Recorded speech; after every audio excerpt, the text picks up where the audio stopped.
අයිබෝන් ඔයාලා හැමෝටම සචීස් කිචන් YouTube channel එකට ඔයගලන්ව අදත් ගොඩක් ආදරෙන් එකතු කරගන්නවා. අද මම ඔයාලට අරගෙන අවිල්ලා තියෙනවා රසම රස තුඹ කරවිල මැල්ලුමක් හදාගන්න විදිය. ඉතින් මේ රෙසිපි එක හරිම ලේසියෙන් අපිට හදාගන්න පුළුවන්. ඔයාලට පේනවා ඇති මම මේ හදලා තියෙන මගේ තුඹ කරවිල මැල්ලුම. අපි දැන් බලමු මේක හදන්න මොනවද අපිට ඕන කරන දේවල් කියලා. මම මෙතනදී අරගෙන තියෙනවා තුඹ කරවිල ගෙඩි 5ක්, කොස් ඇට, හාල් මැස්සෝ, ඒ වගේම පොල් ටිකක්, සුදු ලුණු, අවමිරිස්, කරපිංච, බීලුණු. මේ ටික තමයි අපිට ඕන වෙන්නේ. දැන් අපි බලමු මේක හදන විදිය. මුලින්ම මම තුඹ කරවිල ගෙඩිය ගොඩාක් චූටියට කපා ගන්නවා. ඔයාලට පේනවා ඇති මම මුලින්ම ඒක දෙකට කපලා ඊට පස්සේ මෙන්න මේ විදියට හීනියට ලියා ගන්නවා. ඔයාලට පේනවා ඇති මම මේක කපා ගන්න විදිය.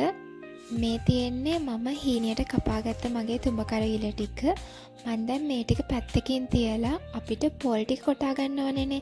දැන් මම ලෑස්ති වෙන්න පොල් ටික කොටා ගන්න.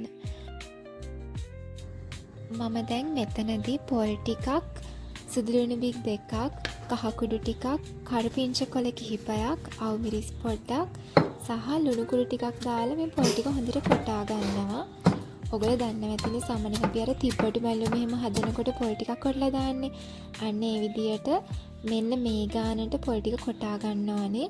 මම දැන් පොල් ටිකක් කොටලා ඒකත් පැත්තකින් තියා ගන්නවා. එතකොට අපිට ඉක්මනටම අපේ තුඹ කරවිල මැල්ලුම හදාගන්න ගොඩක් ලේසි වෙනවා. දැන් ඔයාලට පේනවා ඇති මම මේ කහයි ලුණුයි දාපු වතුරේ මගේ කොස්සර ටික තැම්බෙන්න දැම්මා. කොස්සර ටික තැම්බෙන අතරේදී මම හාල් මැස්සු ටිකත් බැදගත්තා. මේ තියෙන්නේ මගේ හාල් මැස්සු ටික. හාල් මැස්සු ටිකත් බැදලා මම පැත්තකින් තියාගත්තා. ඔන්න දැන් කොස්සර ටිකත් තැම්බිලා ඉවරයි. මම මේ තැම්බුණු කොස්සර ටිකත් පැත්තකින් තියාගන්නවා.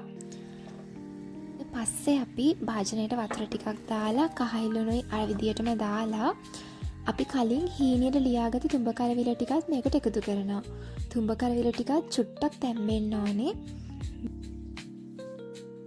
මේ තියෙන්නේ මම තම්බලා වතුර පෙරලා අරගත්ත තුඹ කරවිල ටික. දැන් මේ තුඹ කරවිල ටික පොඩ්ඩක් නිවුණයින් පස්සේ මේකේ වතුර හොඳට අපි අතින් මිරික ගන්න ඕනේ. වතුර ටික හොඳට මිරිකලා වෙන භාජනයකට ඔය අයින් කරගන්න මේ ටික.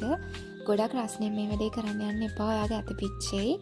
ඒ නිසා පොඩ්ඩක් මේක නිවෙන්න තියලා තමයි මේකේ වතුර ටික මිරික ගන්න ඕනේ. හොඳින් අත තද කරලා මේකේ වතුර ටික අයින් කරගන්න. ඔයාලට පේනවා ඇති මම මේ කරන විදිය මේ විදියට හොඳට මේකේ වතුර ටික අයින් කරලා වෙන භාජනයකට මේ ටික දාගන්න. වතුර අයින් කරගත්ත තුඹ කරවිල ටික පැත්තකින් තියලා ඇතිලියක් ලිපේ තියන්න. ඇතිලියක් ලිපේ තියලා මේ ඇතිලිය රත් වුණාට පස්සේ ඔයාලට පුළුවන් පොල් තෙල් ටිකක් එකතු කරගන්න. ඔයාලට පේනවා ඇති මම මෙතනදී පොල් තෙල් මේ සැඳි 4-5ක් වගේ එකතු කරගන්නවා. ඕගලගේ තුඹ කරවිල ප්‍රමාණයේ විදිය බලලා පොල් තෙල් ටිකක් එකතු කරගන්න. තෙල් එක රත් වෙලාද කියලා බලන්න තමයි මම මුලින්ම මේ ලුණු කැලි දෙකක් දාලා බැලුවේ. දැන් නම් මගේ තෙල් එක රත් වෙලා තියෙන්නේ. මේ වෙලාවේදී මම මේකට අබ එකතු කරගන්නවා. ඔයාලට පේනවා මම අබ තේ හැඳි භාගයක් වගේ තමයි එකතු කරගන්නේ. අබ ටික රත් වුණ තෙල් එකේ හොඳට පුපුරනකම්ම ඉන්න. ඔයාලට පේනවා ඇති මම චුට්ටක් මේක කලවම් කරන්නේ අබ ටික පුපුරනකම්.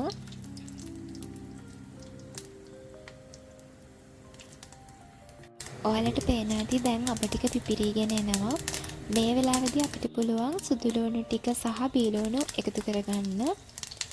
මම මුලින්ම සුදු ලුණු තමයි දාන්නේ. සුදු ලුණු දාලා ඊට පස්සේ අපි බීලුණු ටිකත් එකතු කරගන්නවා.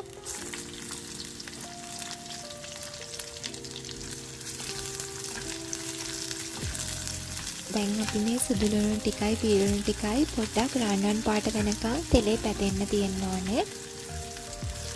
ඔයාලට පේනවා ඇති මම මේ හැන්දෙන් කලවම් කර කර ඒක පොඩ්ඩක් පැදෙන්න දෙනවා. මේ ටික තෙලේ තෙම්පරාදු වෙන අතරතුරේදී මම අර කලින් වතුර අයින් කරගත්ත තුඹ කරවිල ටිකට අපි කලින් හදාගත්ත පොල් මිශ්‍රණය තියෙන්නේ. ඔන්න මම මේ වෙලාවේදී ඒ දෙක කලවම් කරනවා. පොල් ටික තුඹ කරවිල එකට දාලා අපි මෙන්න මේ විදියට හොඳින් කලවම් කරගන්න ඕනේ. ඔයාලට පේනවා ඇති මම ඔන්න දැන් මේ විදියට කලවම් කරගත්තා.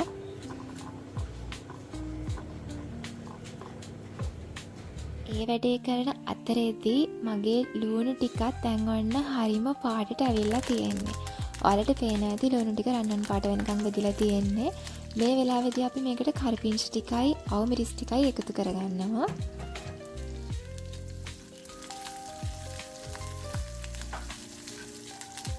මේ වෙලාවේදී ඔයාලා ගාව තියනවා නම් රතු මිරිස් කරලක්, ඒ කියන්නේ වියලි මිරිස් කරලක් කෑලි කෑලි වලට කඩලා එකතු කරගන්න පුළුවන්. මම මෙතනදී මිරිස් කරල් දෙකක් පොඩි පොඩි කෑලි වලට කඩලා එකතු කරගන්නවා. මේක අත්‍යවශ්‍යම දෙයක් නෙවෙයි. ඔයාලා ගාව තියනවා නම් විතරක් එකතු කරගන්න.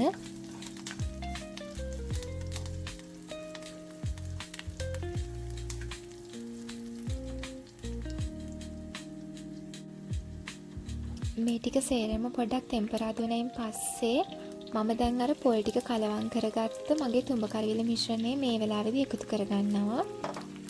ඔයාලට පේනවා ඇති ඔන්න මම දැන් ඒක එකතු කරලා පොඩ්ඩක් හැන්දෙන් කලවම් කරගන්නවා.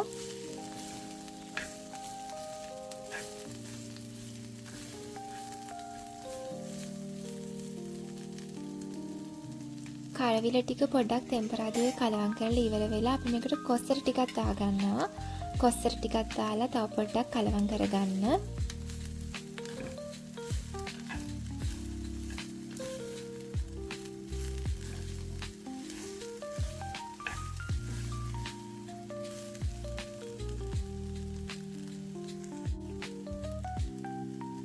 කොස්තර ටිකක් දාලා තවත් පොඩක් කලවම් කරයින් පස්සේ ඔන්න මේ වෙලාවේදී මම කලින් බැදලා අරන් තියාගත්ත හාල් මැස්ස ටිකත් එකතු කරගන්නවා. හාල් මැස්ස ටිකත් මේකට එකතු කරලා අපි හොඳින් කලින් විදිහටම කලවම් කරගන්නවා. කලවම් කරලා මේක පොඩ්ඩක් ලිපේ තියෙන්න දෙන්න. ඒකට පේනවා ඇති මම මේක කලවම් කරන ගමන් තමයි ඉන්නේ. කලවම් කර කර මේක පොඩ්ඩක් තව මැලවෙන්න දෙන්න. මේ වෙලාවේදී ඔයාලට පුළුවන් පොඩ්ඩක් කාලා ලුණු රස ඇතිද කියලා බලන්න.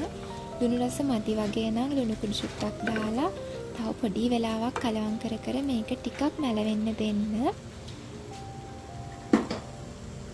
ඔන්න ඉතින් අපේ තුඹ කරවිල මැල්ලුම හදලා ඉවරයි. මේක ඇත්තටම හරිම රසයි වගේම තමයි ගුණයි.